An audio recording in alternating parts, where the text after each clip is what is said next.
Hello friend, ये मैंने आपको दिखाया था कि घर में जो इलायची होती है किचन में उससे पौधे उगाना इलायची के बताए थे। एक आदमी ने इंडिया का था, उसने डाला था कि घर के जो इलायची होती है जो घर में यूज़ होती है उससे पौधे निकल नहीं सकते। और मगर देखें ये जर्मिनेट हो गए और मैंने घर की ही इलायची से इसको ग्रो किया है।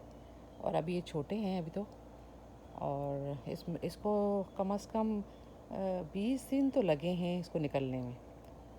तो आई होप कि आपको ये पसंद आएगा। ये कोई फेक नहीं है, मैंने रियल उगा के देखे, क्योंकि वो कह रहा था आदमी कि नहीं लग सकते। तो मैंने ट्राई किया तो ये उगाए हैं। देखें ग्रो हो गए अच्छे, और अभी और ग्रो होंगे। मैं इसको बड़े गमले में शिफ्ट कर दूँगी। और I hope you like it.